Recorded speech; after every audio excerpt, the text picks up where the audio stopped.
Hey everyone, welcome to revision mantra YouTube channel. इस video में हम जो स्कीम है, सरकार ने लास्ट के 10 साल में जो भी स्कीम लॉन्च की है और रिसेंट में कौन सी स्कीम की लॉन्च हुई है, बजट्स में क्या है, और कोई इंपॉर्टेंट स्कीम अगर किसी स्टेट की है, जैसे कि अभी ऑडिटर का पेपर हुआ है ना, तो ऑडिटर के पेपर में क्या हुआ है कि उन्होंने महाराष्ट्र का कुछ पूछ लिया था, इरीगेशन स्कीम पूछ ली थी वहाँ का, केरल का पूछ लिया था, एक पॉवर्टी एलिमिनेशन से रिलेटेड, हरियाणा का पूछ लिया था मैच करने के लिए, और एक पुरानी स्कीम पूछी थी उन्होंने, संकल्प।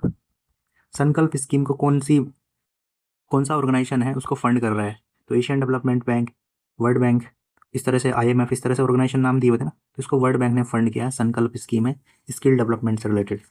तो मैं काफ़ी सारी स्कीम के नाम आपसे पूछूंगा, आपको उसका आंसर सोचना है पहले। अगर उसका आंसर आपको नहीं पता है तो या तो इस वीडियो को आप दोबारा देख सकते हैं या फिर आप उसको नोट डाउन करेंगे अपने नोटबुक में। तो मैं एक्टिव रिकॉल कराऊंगा जो आपकी स्कीम आपको याद नहीं है। तो एक स्कीम हम स्टार्ट करते हैं, चलो। एक स्कीम जैसे कि लखपति, हाँ, लखपति दीदी। इस स्कीम के बारे में आपको क्या क्या चीज़ पता है, वो सारी चीज़ आपको पता होनी चाहिए, क्योंकि बहुत इंपॉर्टेंट स्कीम है ये। यहाँ से क्वेश्चन हमेशा बनता है। तो क्या चीज़ आपको पता है यहाँ से? तो सबसे पहले मैं पूछूंगा, इसको कौन सी मिनिस्ट्री ने लॉन्च किया हुआ है, इम्प्लीमेंट कौन सी मिनिस्ट्री करती है। एक क्वेश्चन तो ये बनेगा, और एक क्वेश्चन बनता है कि इसको लॉन्च कौन से ईयर में किया गया है, और इसकी टारगेट्स क्या हैं इसके, और इसका स्कीम का एम क्या है। तो ये सारी चीज़ आपको पता होनी चाहिए। तो लखपति स्कीम को जो मिनिस्ट्री इम्प्लीमेंट करती है, कौन इम्प्लीमेंट करता है इसको? Ministry of rural development. कौन करता है? Ministry of rural development. और इसमें भी एक एजेंसी है जिसका नाम आपको पता होना चाहिए। क्या नाम है? DAY, national rural livelihood mission. ठीक है, दीनदयाल अंत्योदय योजना जो है, नेशनल रूरल लाइवलीहुड मिशन, ये सेल्फ हेल्प ग्रुप बनते हैं ना, इसमें सेल्फ हेल्प ग्रुप को प्रमोट करता है और एंटरप्रेन्योरशिप को। ठीक है, तो ये 2000 कब लॉन्च हुई थी? 2023 में इसको लॉन्च किया गया था। ठीक है, और एक चीज़ है, अभी आज के टाइम पे इसमें टारगेट्स क्या है कि वुमेन की हमें जो इनकम है ना, एटलीस्ट 1 लाख हो जाए, कम से कम वो साल भर का 1 लाख रुपए कमा सकें। ये टारगेट है ना स्कीम में, कि वुमेन की जो इनकम है ना, 1 साल का 1 लाख रुपए कमा पाए वो कम से कम। ठीक है, और एक चीज़ हो रहा, इसका आज के टाइम पे 2029 तक इसमें टारगेट दिया हुआ है सेकंड फेज में। फर्स्ट फेज इसका 2023 में लॉन्च हुआ था, और रिसेंटली इसका सेकंड फेज लॉन्च हुआ है। तो 2029 तक कितनी लखपति दीदी बनानी है हमें, मतलब कितनी महिलाओं की इनकम 1 लाख करनी है, तो ये आपको पता होना चाहिए। इसका आंसर हो जाएगा 50 मिलियन, 60 मिलियन, 70 मिलियन। तो कितना है इसका आंसर? 60 मिलियन, यानी 6 करोड़। 6 करोड़ महिलाओं को लखपति दीदी बनाना है, इसका ये टारगेट है। और एक चीज़ और बनेगी यहाँ से, एक प्लेटफॉर्म भी लॉन्च किया गया है इसके प्रोग्रेस को लॉन्च करने के लिए, असिस्ट करने के लिए, सी लीप। तो ये पूछ लेगा सी लीप का रिलेशन किससे है। सारी चीज़ मैंने आपको बता दी है। यहाँ से क्वेश्चन बनने के बहुत हाई चांसेस हैं, हो सकता है यहाँ से क्वेश्चन पूछ ले एग्जामिनर। ठीक है, फिर एक रिसेंटली स्कीम और लॉन्च हुई है, आदि कर्मयोगी अभियान। क्या नाम है? आदि कर्मयोगी अभियान। इसको अगस्त 2025 में हुआ था लॉन्च ये। तो ये कौन सी मिनिस्ट्री के अंतर्गत है? पहले तो आपको ईयर पता होना चाहिए, 2025 में लॉन्च हुआ है। ठीक है, आदि कर्मयोगी अभियान। आपको पता है ना, आदि अगर लगा हुआ है तो ट्राइबल्स के लिए है मेनली। तो ये तो मिनिस्ट्री ऑफ ट्राइबल अफेयर इसको लॉन्च करेगी। कौन करेगा? Ministry of tribal affair. और इसमें क्या है स्कीम में, इसमें ना 2 मिलियन लगभग 2 मिलियन ना वॉलेंटियर तैयार किए जाएंगे, उनकी ट्रेनिंग कराई जाएगी, जो गवर्नमेंट स्कीम की ना डिलीवरी को इंश्योर करे। क्योंकि जो ट्राइबल्स एरिया है उनमें काफ़ी कम अवेयरनेस होती है सरकारी स्कीम के रिगार्डिंग। तो सरकार ने क्या सोचा कि हम आदि कर्मयोगी अभियान चलाएंगे, जिसमें 2 मिलियन वॉलेंटियर को ट्रेन करेंगे और अवेयरनेस फैलाएंगे गवर्नमेंट स्कीम के बारे में। तो ये हो गया। तो ये क्वेश्चन बन सकता है ना यहाँ से। फिर आगे आते हैं, हाँ, अभी रिसेंट ने सरकार ने पल्स अभियान चलाया, पल्स आत्मनिर्भर, कि हमें दाल में ना आत्मनिर्भर बनना है। तो कौन से साल तक बनना है हमें, कि हमें इंपोर्ट को ख़त्म करना है, इंपोर्ट को जीरो करना है। तो कौन से ईयर तक करना है?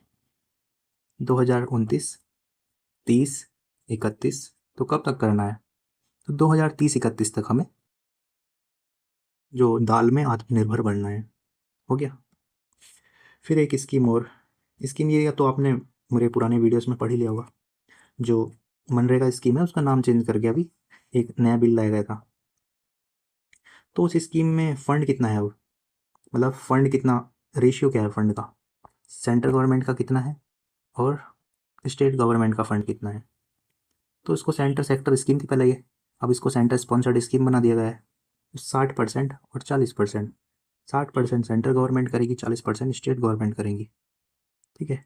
और कितने दिनों का रोजगार इसमें बढ़ाया गया है? पहले कितना था? पहले 100 दिन था ना, अब 125 दिन कर दिया गया है। ठीक है। तो ये चीज़ आपको पता होनी चाहिए। और अभी इसको कौन सी मिनिस्ट्री इसमें अंतर्गत आ रही है? कौन सी मिनिस्ट्री है? Ministry of PRI? Ministry of PRI नहीं है। कौन सी है? Ministry of rural development. कौन सी है? Ministry of rural development.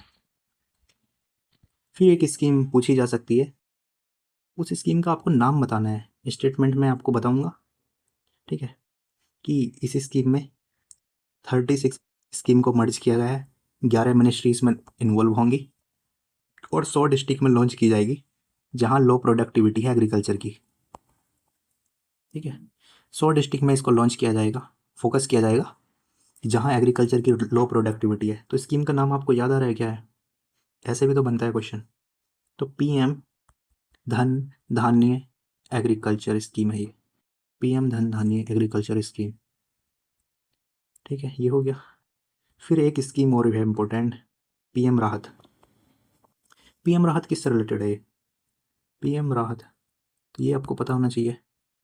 तो पीएम राहत तो पहले हम बात करते हैं ministry of road transport and highway. इस स्कीम के अंतर्गत अगर किसी का एक्सीडेंट हो जाता है तो गोल्डन आवर्स में 1.5 लाख का कैशलेस ट्रीटमेंट किया जाएगा। अब पता है ना, काफ़ी ज़्यादा रोड एक्सीडेंट होते हैं इंडिया में, तो इस स्कीम के अंतर्गत कैशलेस ट्रीटमेंट किया जाएगा। ये भी रिसेंट के कुछ स्कीम थे, कुछ और बात करते हैं और डिटेल में। अभी एक सेकेंड, हाँ, अभी रिसेंट में ना एनसीईआरटी ने एक कुछ प्रोग्राम वगैरह भी जो लॉन्च हुए हैं उनको भी मैं इन्वॉल्व कर रहा हूँ इसमें। एनसीईआरटी ने ना एक किताब एक पढ़े अनेक, एक कैंपेन लॉन्च किया, किताब एक पढ़े अनेक। तो क्या है ये चीज़ आपको पता होनी चाहिए। तो इसको सितंबर 2025 में लॉन्च हुआ है ये, किताब एक पढ़े अनेक। तो एनसीईआरटी ने इसको लॉन्च किया है। ठीक है। काफ़ी सारे प्रोग्राम और किए हैं एनसीईआरटी ने लॉन्च, जैसे दीक्षा है एक, ठीक है, एक बाल बाटिका है, बाल बाटिका। ठीक है। फिर एक स्कीम और है, पीएम प्रणाम। क्या नाम है? पीएम प्रणाम। तो ये स्कीम कब लॉन्च हुई है? ये पुरानी स्कीम है बट एग्जाम में पूछी जाती है, पुरानी स्कीम अगर इंपॉर्टेंट हो तो इसको 2023 में लॉन्च हुआ था। कौन सी मिनिस्ट्री के अंतर्गत है ये? Ministry of chemical and fertilizer, ministry of chemical and fertilizer, PM Pranam. और इसका एम क्या है? हमें जो केमिकल का यूज़ करना है ना, फर्टिलाइजर्स का यूज़ करना है, वो बैलेंस यूज़ करना है। वो पता है ना, आज के टाइम में हमारी जो सॉइल है, जो एनपीके, जो एनपीके का जो रेशियो होना चाहिए ना, वो डिस्टर्ब है पूरा। हम नाइट्रोजन तो 7 रेशियो करते हैं, पी हम इसका रेशियो भी कम है और पोटेशियम का रेशियो और कम है, लेकिन नाइट्रोजन बहुत ज़्यादा यूज़ कर रहे हैं। तो ये बैलेंस यूज़ करना है हमको पीएम प्रणाम स्कीम में। और इसके लिए एक स्कीम और चलती है, सॉइल हेल्थ कार्ड। कौन सी चलती है? Soil health card. ठीक है। सॉइल हेल्थ कार्ड स्कीम और चलती है, 2015 में इसको लॉन्च किया गया था। ब्लॉक लेवल पे सॉइल की टेस्टिंग करा सकते हैं इस स्कीम में आप। तो ये स्कीम आपको अच्छे से पता होनी चाहिए।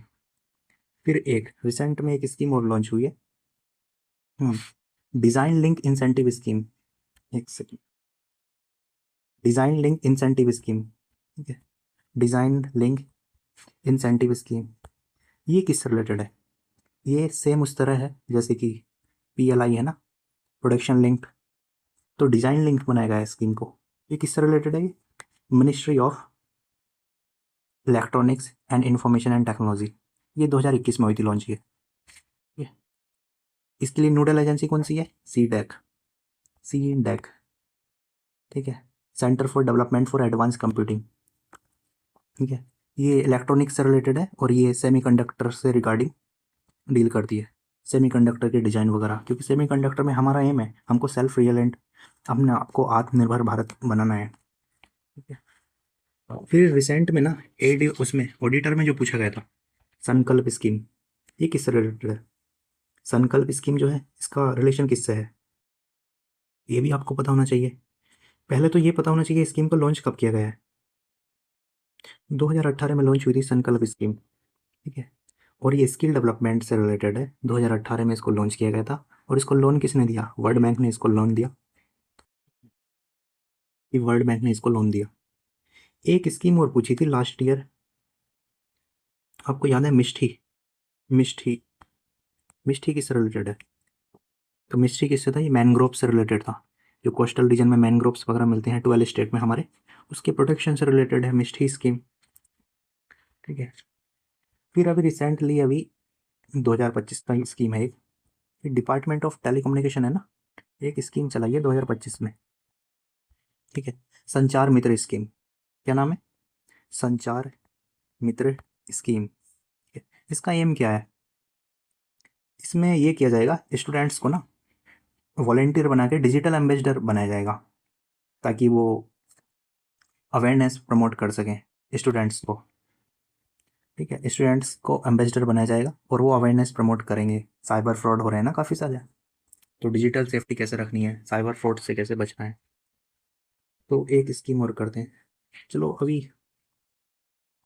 एक पेंशन से रिगार्डिंग स्कीम करते हैं। हाँ, अटल पेंशन स्कीम, अटल पेंशन स्कीम, अटल पेंशन योजना, यहाँ से क्वेश्चन बनता है हमेशा, यूपीएससी ने भी 2 बार पूछा है इसको।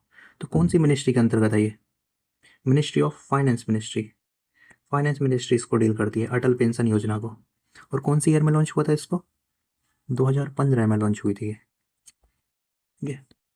और इसके लिए आपको क्राइटेरिया आपको पता होनी चाहिए, कौन से एज ग्रुप के लिए ये लाई गई है। तो कौन से एज ग्रुप के लिए है? 20 से 40, 22 से 42, 18 से 40। तो क्या है? 18 से 40 एज ग्रुप के लिए इस स्कीम को लाया गया है, ठीक है। स्टार्टिंग में नई स्कीम ये हर कोई सिटीजन लॉन्च इसको ज्वाइन कर सकता था, चाहे इसकी गवर्नमेंट जॉब हो या कुछ भी हो, 18 से 40 वाला। बट आज के टाइम पे इसको मॉडिफाई करके कर दिया गया है, जो जो जो टैक्स पे कर रहे हैं ना उनके लिए नहीं है आज के टाइम पे ये। और एक चीज़ और है, 2022 में इसको किया गया था, जो टैक्स पे कर रहे हैं उनके लिए नहीं है। और एक चीज़ और है, ये मेनली अनऑर्गेनाइज जो सेक्टर में जो काम करते हैं उनके लिए है सिर्फ। फिर आगे आते हैं, 2 स्कीम और है, सरकार का बहुत ज़्यादा फोकस है, ये काफ़ी अच्छी स्कीम है। प्रधानमंत्री सुरक्षा बीमा योजना, क्या नाम है? प्रधानमंत्री सुरक्षा बीमा योजना, ठीक है, SBY, प्रधानमंत्री सुरक्षा बीमा योजना। और एक स्कीम और है, प्रधानमंत्री जीवन ज्योति बीमा योजना, JGB और SB। इसमें सुरक्षा बीमा योजना है और ये जीवन ज्योति है। तो इन दोनों स्कीम को ना कब लॉन्च किया गया था? मई 2015 में लॉन्च किया गया था। काफ़ी अच्छी स्कीम है दोनों ये। तो इसके बारे में आपको पता होना चाहिए कि ये पहले तो कौन सी मिनिस्ट्री के अंतर्गत आएगी, कौन सी मिनिस्ट्री में आएगी ये? जो सुरक्षा बीमा है और जीवन ज्योति बीमा है, ये कौन सी मिनिस्ट्री में आएगी? ये फाइनेंस मिनिस्ट्री में आएगी। कौन सी मिनिस्ट्री में आएगी? फाइनेंस मिनिस्ट्री में। और एक चीज़ और पता होनी चाहिए इसके रिगार्डिंग, यहाँ से भी क्वेश्चन बनता है। अब जो सुरक्षा बीमा योजना है इसमें एज क्या है? इसमें एज है 18 से 70 साल, ठीक है। और इसमें जीवन ज्योति वाली जो स्कीम है इसमें एज है 18 से 50 साल। रीजन मैं आपको बताता हूँ क्या है।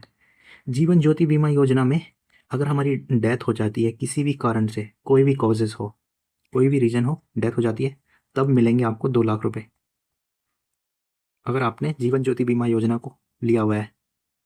और सुरक्षा बीमा में क्या है, अगर रोड पे कोई एक्सीडेंट हो जाता है, ये तब काम करती है स्कीम, 2 लाख रुपए इसमें मिलेंगे। और सुरक्षा बीमा योजना जो है ना, इसमें सिर्फ 20 रुपये 1 साल के जमा करने हैं आपको। इसका जो प्रीमियम है वो 20 रुपये है। और इसका कितना है? इसका है जीवन ज्योति बीमा योजना का 336 रुपये, 436 रुपये। कितना है? 436 रुपये, ठीक है। तो जीवन ज्योति बीमा योजना का आपको याद रखना है 436 है, उसका 20 रुपये है।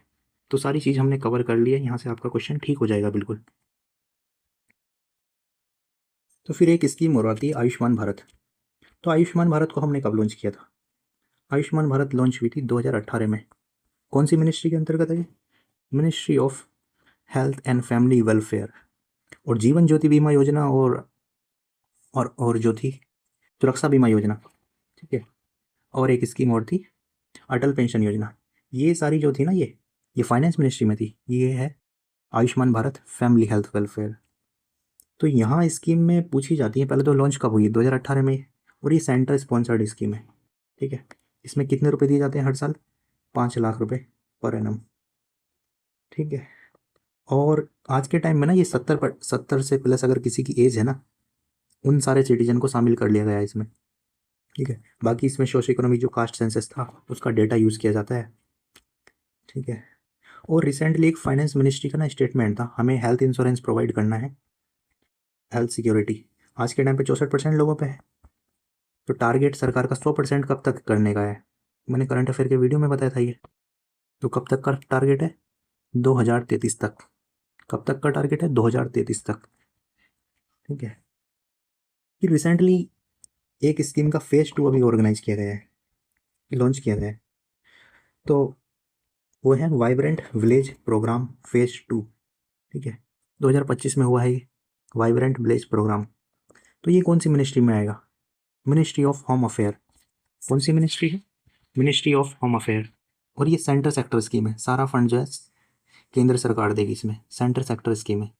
आपको पता है ना, जो बॉर्डर से लगे हुए हैं स्टेट, वहाँ डेवलपमेंट करनी है विलेज में, वहाँ की लिविंग कंडीशन इंप्रूव करनी है बॉर्डर एरियाज़ में, ताकि इंटरनल सिक्योरिटी हमारी बेटर हो सके। हमारी इंटरनल सिक्योरिटी अच्छी होगी तो पीस आएगी इस इंडिया में। तो इसका जो था ना 2024 से लेके 2028 तक है, ये 28-29 तक,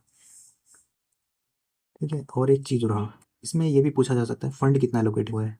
बीपीएससी में तो इतनी सारी चीज़ें पूछी हैं फंड, ठीक है। 68,039 करोड़, 68,000 बोल दिया मैंने, 6,839 करोड़ रुपए इसमें एलोकेट किए गए हैं, ठीक है। और इस साल इसको जो लॉन्च किया गया था ना 2025 में, असम से लॉन्च किया गया था, ये भी आपको याद रखना है, ठीक है। फिर आगे आते हैं, ये इस साल के बजट में थी। जो बजट में स्कीम होती है ना, वो हमेशा पूछी जाती है। जैसे महात्मा गांधी ग्राम स्वराज इनिशिएटिव, ये बजट में दिया था। महात्मा गांधी ग्राम स्वराज इनिशिएटिव क्या है ये? आपको पता है ना, ग्राम स्वराज महात्मा गांधी जी का विजन था कि इकोनॉमी जो स्ट्रेंथन करना है ना, विलेज लेवल पे करना है, इंडस्ट्रियलाइजेशन पे फोकस नहीं करना है, ठीक है। लघु कुटीर उद्योग पे फोकस करना था। तो खादी लेवल पे, खादी, हैंडलूम, इन सब पे काम किया जाएगा ना इसमें, ठीक है। और उसका मॉडर्नाइजेशन किया जाएगा, खादी का, हैंडलूम का, हैंडक्राफ्ट का। तो महात्मा गांधी ग्राम स्वराज अभियान आपको याद रखना है, ठीक है। फिर एक स्कीम और थी, हाँ, बायो फार्मा शक्ति। आपको पता है ना, इंडिया मेडिसिन में, फार्मास्यूटिकल में इंडिया काफ़ी अच्छा काम करता है। मतलब प्रोडक्शन में इंडिया की प्रोडक्शन कैपेसिटी बहुत अच्छी है। कोविड आया था तो इंडिया ने यूएसए को एक्सपोर्ट की थी मेडिसिन, सारे कंट्री में इंडिया ने एक्सपोर्ट की थी मेडिसिन। तो एक इसी को थोड़ा और इफेक्टिव बनाने के लिए एक स्कीम और लॉन्च की गई है, जिसको बोलते हैं बायो फार्मा शक्ति। क्या बोलते हैं? बायो फार्मा शक्ति। तो ये क्या है, ठीक है। तो एक तो ये इस साल के बजट में लॉन्च की गई है। इसके लिए बजट का टारगेट कितना है? 10,000 करोड़ रुपए इसके लिए एलोकेट हुए हैं 5 साल के लिए, 10,000 करोड़, ठीक है। वही डोमेस्टिक लेवल पे जो प्रोडक्शन है, जो इकोसिस्टम है, उसको स्ट्रेंथन करना है, ठीक है। और यही सब है। और इसमें नेटवर्क बना जाएगा, ठीक है, ठीक है। क्रिएट द नेटवर्क, कितना एक्रेडिटेड साइट्स बनाई जाएगी इसमें, कितनी बनाई जाएगी? और इसमें 1,000 बनाई जाएगी, ठीक है। अभी आपने एक चीज़ और स्कीम और पढ़ी थी, कंटेंट क्रिएशन वाला जो लैब बनाया जाएगा, वो कहाँ, कितने में बनाया जाएगा? वो कितने कॉलेज और इस कॉलेज में, स्कूल में? तो 15,000 तो स्कूल में बनाई जाएगी कंटेंट क्रिएशन पर का जो लैब है, और 500 कॉलेज में।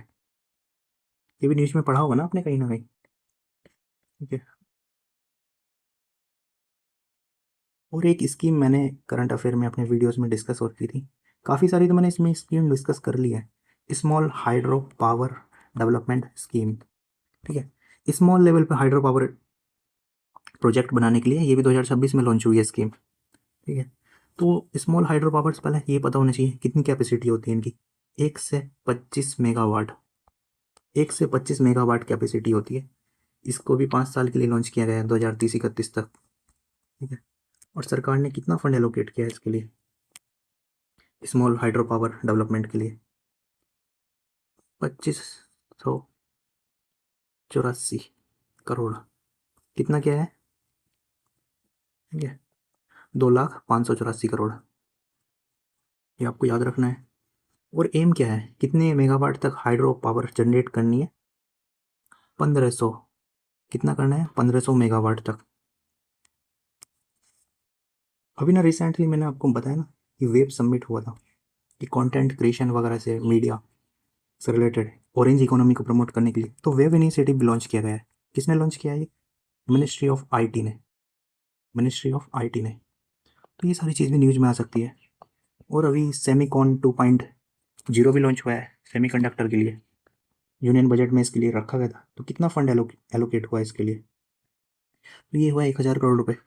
कितना हुआ है? 1,000 करोड़ रुपये, ठीक है। और प्रोजेक्ट परी, ये किससे रिलेटेड है? प्रोजेक्ट परी, पहले तो कौन सी मिनिस्ट्री का है ये? मिनिस्ट्री ऑफ कल्चर का है ये प्रोजेक्ट परी, ठीक है। ये काम करेगा प्रोटेक्शन प्रोवाइड करने के लिए, जो पब्लिक प्लेस पे हमने, ये पब्लिक प्लेस को ख़राब कर देते हैं ना लोग, तो पब्लिक प्लेस को प्रोटेक्ट करेगा, पब्लिक आर्ट्स इंस्टॉलेशन को। और एक स्कीम और है, प्रधानमंत्री विकसित भारत रोजगार योजना। ये स्कीम एग्जाम में पूछी जा सकती है, बहुत इंपॉर्टेंट है। प्रधानमंत्री विकसित भारत रोजगार योजना, ठीक है। पहले तो ये पता होना चाहिए मिनिस्ट्री ऑफ लेबर के अंतर्गत आती है ये, ठीक है। 15 अगस्त 2025 को लॉन्च किया था प्रधानमंत्री ने इसको, ठीक है। इसका टारगेट क्या है? 3.5 करोड़ जॉब जनरेट करनी है 2027 तक। ये टारगेट पूछा जाएगा एग्जाम में। 3.5 करोड़ जॉब जनरेट करनी है 2027 तक, जुलाई 2027 तक। तो ये आपको अच्छे से पता होना चाहिए। और बिहार की स्कीम के बारे में 7 निश्चय आया ना इस पर, 7 निश्चय 3, ठीक है, 2025 से ये 31 तक चलेगा। तो इस बार कितना एलोकेट हुआ है इसमें फंड? 14,800 करोड़ रुपये। कितना में? 14,800 करोड़। तो ये सब स्कीम आपको अच्छे से कर लेनी है। बाकी जो बचे हुए स्कीम है मैं नेक्स्ट वीडियो में लेकर आऊँगा, ओके। क्योंकि मैंने बहुत इंपॉर्टेंट स्कीम को ही इसमें रखा है। बाकी करनी है आपको ज़्यादा से ज़्यादा, ये स्कीम तो आपको पता ही होनी चाहिए। बाकी यूनियन बजट्स की जो स्कीम जो रह गई हैं, मैं यूनियन बजट पे एक एक्टिव रिकॉल सेशन लेकर आऊँगा, उसमें सारी चीज़ मैं कराऊँगा। ओके, मिलते हैं नेक्स्ट वीडियो में। Thanks for watching this video. और आपने ADO का अगर सोल्यूशन नहीं दिखा है तो ADO का सोल्यूशन आप जाके ज़रूर देखना, ADO एन ऑडिटर। और 71st का करंट अफेयर का मैंने सोल्यूशन बनाया है, आज के प्रेजेंट करंट अफेयर को लिंक करके, कि स्कीम और डेटा अपडेट करके बनाया है उसको, थीम वही, करंट अफेयर नया। ओके, मिलते हैं नेक्स्ट वीडियो में। Thanks for watching this video. और चैनल को सब्सक्राइब करना ना भूले, बहुत हेल्प होगी इससे।